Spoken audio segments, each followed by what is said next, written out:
நம்ம நாமக்கல் சேந்தமங்கலம் சரௌண்டிங் ஏரியால 85 cent land ஒன்னு இப்ப விற்பனைக்கு வந்திருக்குங்க. இந்த தோப்பு எக்ஸாக்ட்டா சேந்தமங்கலம்ல இருக்கிற பழைய பாளையம் ஏரியால இருக்குங்க. இந்த 85 சென்ட் லேண்ட்ல 50 சென்ட்டுக்கு சோளம் பயிரிட்டிருக்காங்க. இது கூடவே 29 தென்னை மரமும் ஒரு கொய்யா மரமும் இருக்குங்க.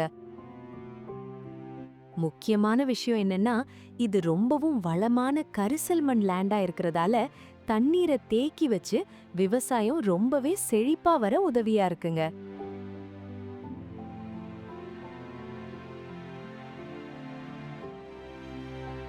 இந்த லேண்ட்ல வாட்டர் ஃபெசிலிட்டிக்கு 85 அடிக்கு ஒரு பொது கிணறு இருக்குங்க. இந்த ஒரு கிணறே இப்போ போதுமானதா இருக்கிறதால போர் எதுவும் போடலங்க. இந்த லேண்டுக்கு 7.5 ஹெச்பிக்கு ஃப்ரீ இபி சர்வீஸும் 3 ஃபேஸ் எலக்ட்ரிசிட்டி வசதியும் இருக்குங்க. இந்த லேண்டுக்கு 30 மீட்டருக்கு 15 அடி தார் ரோடு ஆக்சஸும் இருக்குங்க. இது ஒரு நல்ல விவசாய நிலமா இருக்கிறதால எந்த தயக்கமும் இல்லாம லாங் டேர்ம் இன்வெஸ்ட்மெண்ட்டா வாங்கலாங்க. பிரைஸ் ஸ்லைட்லி நெகோஷியபிள்ங்க. மேலும் விவரங்களுக்கு எங்களை ஜிமோர் ஆப்பில் தொடர்பு கொள்ளவும்.